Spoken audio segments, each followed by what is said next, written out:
Ladies and gentlemen, thank you so much for joining me on a Sunday morning here on the Money Manziel MMA channel. Today, I am bringing you guys, a matchmaking the lightweight division video. Now, what does this mean? We're looking at the top 10 guys at lightweight right now, and we are going to be deciding what their next fight is going to be. None of these guys have matchups in place. I think it's because the UFC is waiting until December, that 323 card, to announce the first pay-per-view of the year. Maybe I'm wrong, maybe I'm right. Who knows? It's 2025. I'm pretty good at predicting shit now. So, listen, when we look at the current state of the lightweight division, Ilya Taporia has been posting sad Bart Simpson edits to, XXX Tentacion. He's been posting, trippy red edits to, Bart Simpson crying. He's been posting a bunch of shit on his story. And listen, you got to feel for the guy. He's going through it right now, a divorce of sorts, I believe, or maybe it was a girlfriend. I have no clue.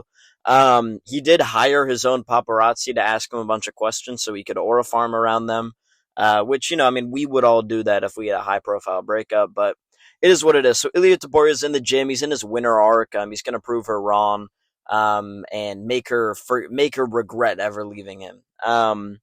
So that's where Ilya Taporia is at right now. When we look at, kind of the situation in general, this dude posts on the story. This guy's almost 30, by the way. My problem was I wanted to take people with me to the top who didn't even want to see me at the top.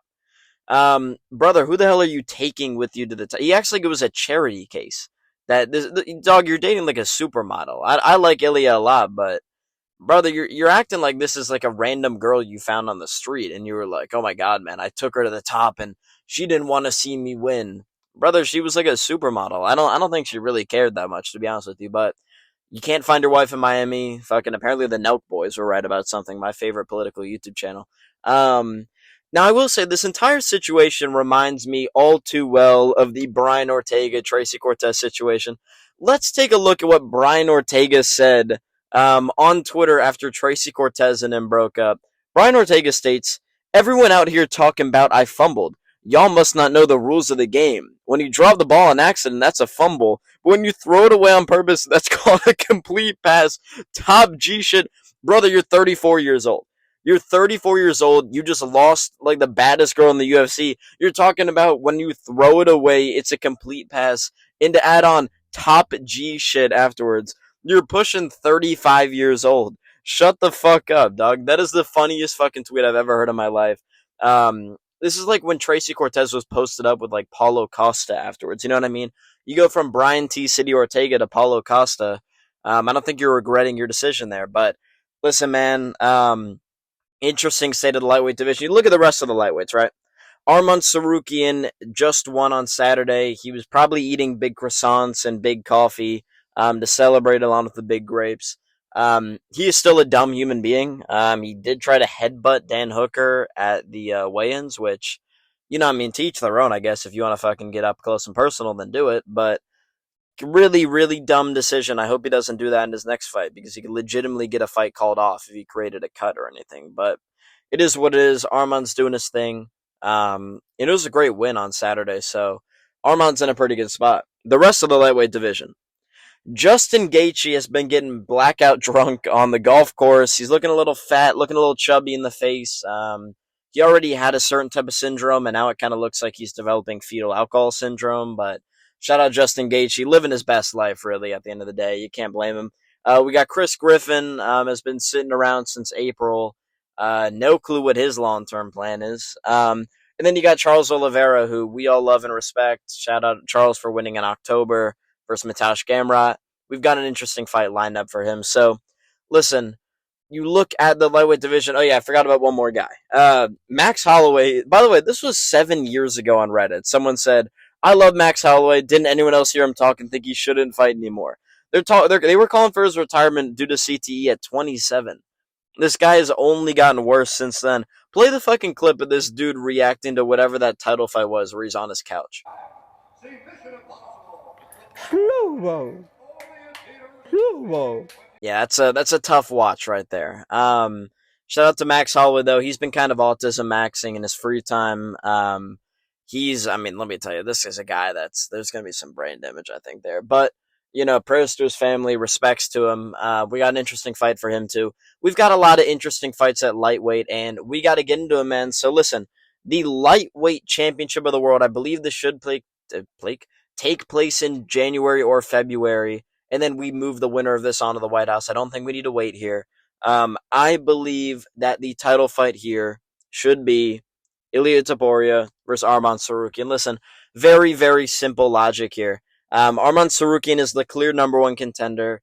Really on merit, he shouldn't have had to fight again. He lost the title shot because of an injury. I heard it was a weight cut situation, but either way, it is what it is. He is the number one contender, though. You're talking about wins versus Dan Hooker, Charles Oliveira, Beneil Dariush. These are high level opponents that he's beat. I thought he beat Mateusz Gamrot, but it was a close fight. You could go either way.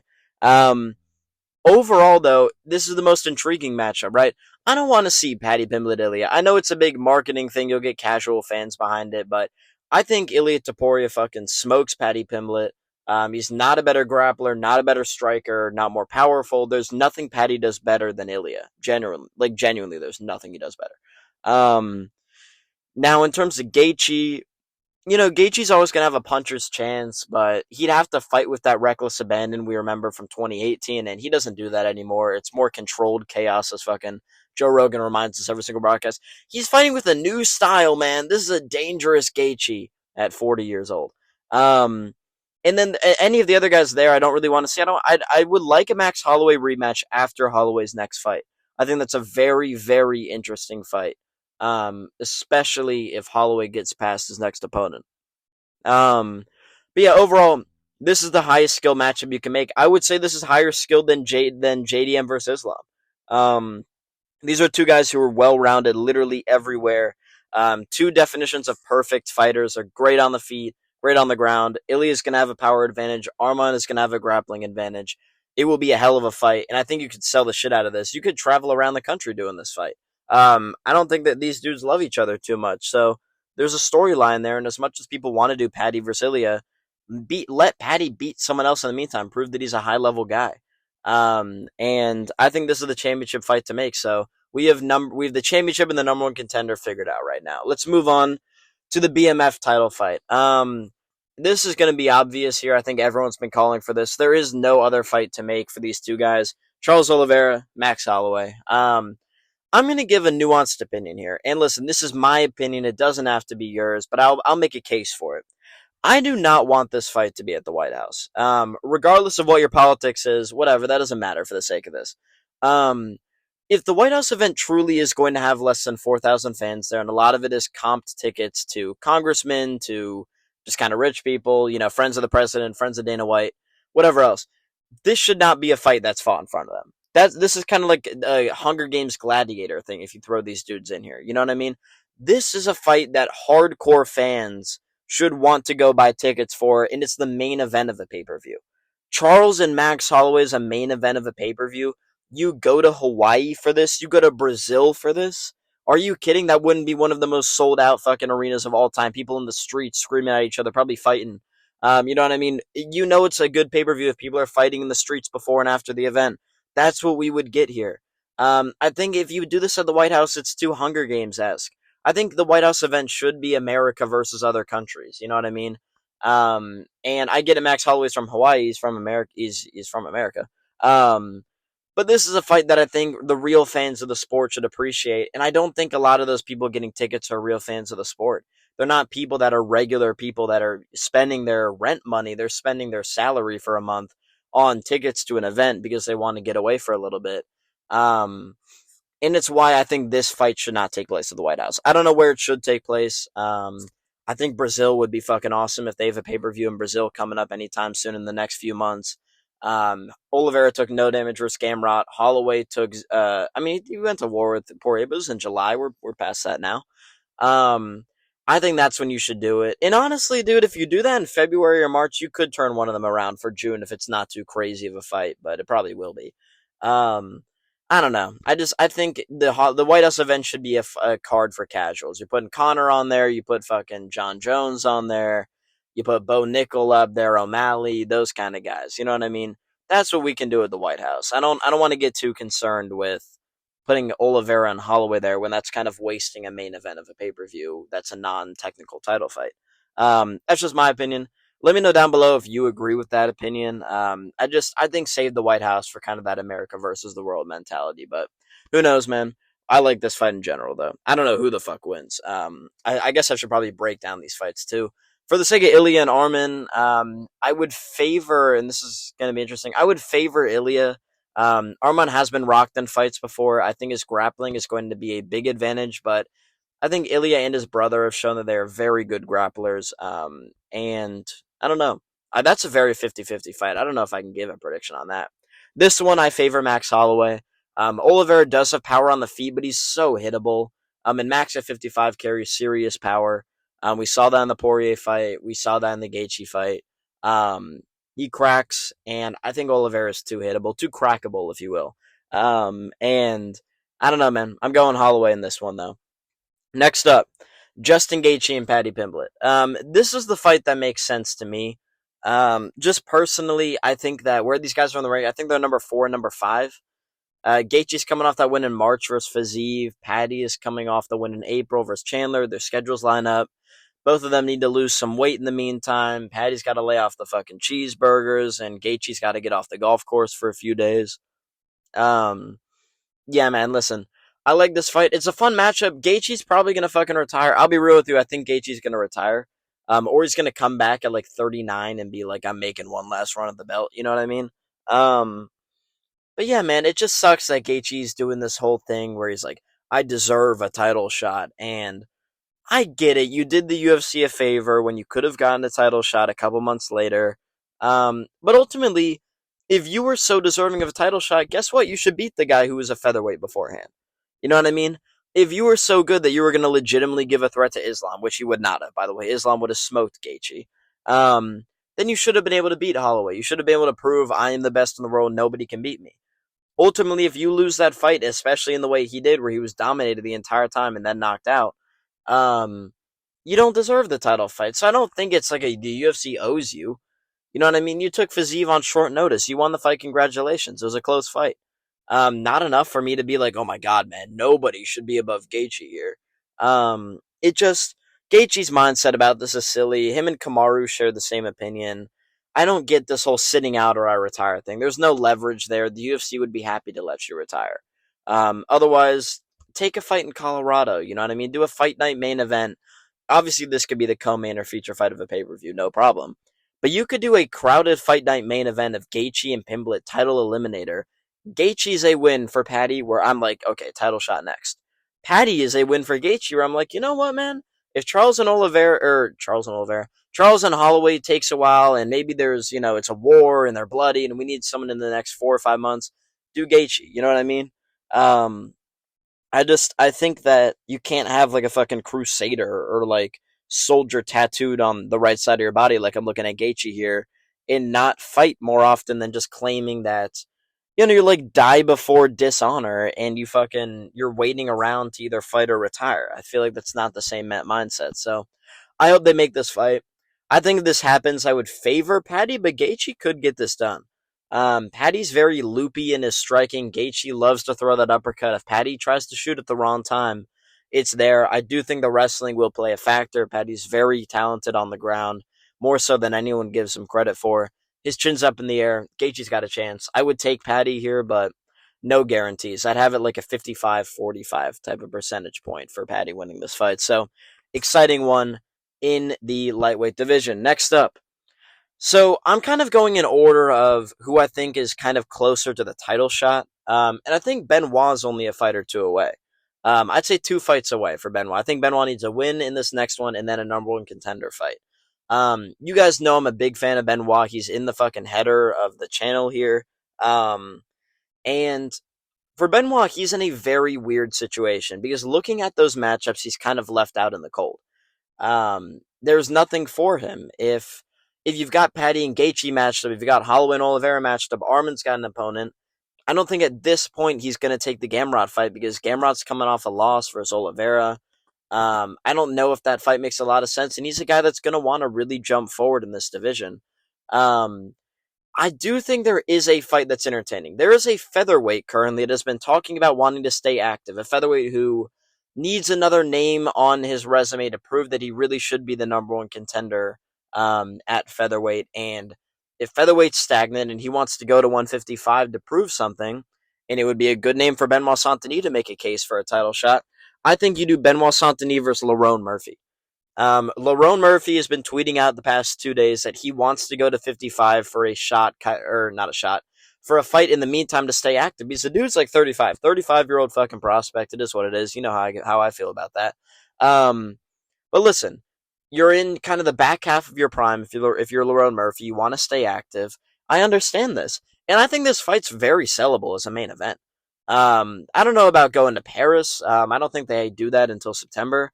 But if you've got a UK event in March, you got a fight night in March in the UK, absolutely main event Lerone Murphy and Benoit Saint-Denis. That's very marketable. Benoit is a finisher. Murphy's kind of turned favor with the fans as a more exciting fighter after that knockout over Aaron Pico. However, I still think he's a decision merchant. I think it was just a perfect spinning elbow, and Pico's very chinny. Obviously, that spinning elbow would have KO'd anybody on the planet. But the very marketable main event, I think Benoit's going to bring it to him, and Lerone Murphy's going to have to deal with that. It'll show us where both of them are at in their careers. Murphy being a striker with great grappling defense, and Benoit being a grappler with solid striking but horrible striking defense. I think it's a lot of fun. And I think this is a matchup that both of them would agree to. Benoit knows that Lerone is a big name and right there in the mix at featherweight. And Lerone knows that Benoit's got a lot of momentum, so like if he had fought Benoit after the Prepelec fight, it would have been like, okay, like who gives a fuck? It's BSD. But now that BSD's beat Rufi and Dariush, there's a lot of momentum on his side. This is a guy that still has a 100% finish rate in his career. He's never seen the scorecards in a win, and he's only seen the scorecards one time in his entire career, and it was in a horrific beating in which he should have been KO'd. Um, Very fun fighter versus a very technical fighter. I think the fans could get behind this as a main event, no problem. It saves us from having like a fucking Mick Parkin main event. You know what I mean? So, I think that there's definitely a lot to be loved about a Benoit Saint-Denis versus Lerone Murphy main event in London, England. Do it in Manchester for all I care. I think he's from Manchester, so definitely a matchup to be made. The next one at lightweight, I want Dan Hooker and Rafael Fiziev. Dan Hooker today on Twitter, kind of in a video, said like, "Let's fight Moicano because we're both dog shit," which he's not wrong about. But I think you want to keep Dan Hooker in fun fights. I think Fiziev deserves another jump up here. He fought Bahamondes in his last fight in Azerbaijan. Big win for him and really important win for his career. I think you do him versus Ignacio, or not Ignacio, him versus Dan Hooker. That's a very, very fun fight. I think it's intriguing on a lot of levels here. I know Fiziev has talked about going down the featherweight. I doubt he can make it. He's a big 55er, but that would be a hell of a cut for him to get to 45. I like the fight versus Dan Hooker. It's a war. There's the Fiziev by murder crowd that's always going to come with him, that he's going to KO someone finally in the UFC. And Dan Hooker brings violence. Fiziev brings violence. You're telling me you would not watch this? Not in the Apex, obviously. You go overseas somewhere. You go to fucking a pay-per-view. You throw this as the feature fight on a pay-per-view. Dan Hooker and Rafael Fiziev. Everybody knows these two bring violence. I think that's a hell of a matchup to make. I think it's an easy matchup to make. Let Hooker heal up. Fiziev can sit around for another 3 or 4 months until Hooker's ready. Do this fight in like March or April. I think we could definitely get something going there. And Hooker's going to want to be active anyways because he sat around for so long. I think you've probably got an itch even when you take damage to come back pretty fast. So I like this matchup for both guys. If I had a prediction here, and by the way, I should say I would take Lerone Murphy to beat Benoit. But in this matchup, I don't know, man. I think that Fiziev wins this. Hooker's shown a little bit of a lack of a chin on the feet. And Fiziev can mix in grappling when he wants to, and I wonder if Hooker can withstand that. I would take Fiziev by a war of a decision. Make this shit 5 rounds for all I care. Probably would favor Hooker, but 5-round co-main event, even of a pay-per-view, that's not as good. You know what I mean? There's definitely something to be loved here, and I think it's a fun fight. So Hooker versus Fiziev, let's do it. Final fight we're talking about for the top 10, Renato Moicano and Mateusz Gamrot. I believe I've touched on everybody in the top 10, unless Chandler is still sitting around there somewhere. Um, I think this is the fight to make. Listen, you only have a chance at pushing Moicano up again for so long. You have one more fight out of Moicano before literally all of it is dead. He's got back-to-back losses. The Islam fight, everyone's like, it was fucking Islam. It is what it is. Um, but the Beneil fight looks horrible in retrospect. I mean, BSD went out there and KO'd him in under 20 seconds. Um, so not a good look for Moicano in terms of skill, where he's at in his career. I think you give him a Tash Gamrot, a guy that's not going to give him serious problems on the feet, where Moicano just has to out grapple him, which he's capable of. I will say that, Beneil went 5 of 5 on takedowns, did some damage to him on the ground. So I don't know. I think this is the last guy kind of in that top 7 where you can go, okay, maybe there's a world for Moicano if he can initiate the exchanges and make something happen. I think it's a fun fight. You do this as like the co-main of a fight night in like Rio or something. Same card as, the Oliveira Holloway shit, or even if you have like a random Brazilian main event or like Bonfim main event somewhere, you do this as a co-main. I think it's a fun fight. Gamrot Moicano, co-main event, feature fight somewhere. Could throw this on a pay-per-view like the feature prelim of a pay-per-view, or maybe the opener because people love Moicano so much. Yeah, man, you got to use your chance to build Moicano back up. So, this is your one last chance to do it. Maybe he beats Gamrot. I'd take Gamrot to win here. Pretty clear decision, but you never know, man. It's the sport of MMA. Weirder shit has happened. Ladies and gentlemen, that will do it for the video today. I hope you all enjoyed. Listen, we hit 500 subscribers on the channel. I said we were on the road, and we fucking did it. Unbelievable stuff. I will be applying to get membership opportunities on the channel. And I'll be honest, boys. Listen, I don't do this for the sake of fucking money. I don't care about money at all for the sake of this channel. I mean, obviously I do in real life. But I don't have anything to sell you. You know what I mean? Like, I use the membership if I create this thing and if I get accepted for it. Let's hope they don't watch some of my old videos. If I get accepted for it, it's just to get a new microphone. That's literally it. And to show your support, I guess, for the channel. But I'm not going to sell you guys anything. I don't have anything to sell you, and I don't want to sell you anything. We're just here to talk about the UFC, man. And that's kind of what it's been all about, and that's what it'll continue to be all about. So thank you so much for the big 500. Like, comment, and subscribe down below. I guess we're on the road to 1,000 now. So you know what? That's crazy, but we're here. So listen, ladies and gentlemen, tomorrow I have no clue what video I'll make. I'll probably preview UFC 323 a little bit. In the meantime, have a great Sunday. Get some rest. Fucking go about your Sunday. Go make something of it. Whatever it is, do it with 100% effort. And yeah, man. I said like, comment, subscribe already. I don't know what to do at this point. My TikTok is at MoneyManziel MMA. You know the promo. TikTok clip out there every single day. Go show some love to the videos. And if you don't like TikTok, you're like, oh my god, man, the China's stealing our information. Then go to my YouTube shorts here on the channel. A lot of people watch those; they like them. So watch my YouTube shorts. It's just a clip from my TikTok, but on YouTube, where maybe our information isn't getting stolen as much. So appreciate every single one of you for watching. I will see you all tomorrow in the next one. And until next time, boys, peace out.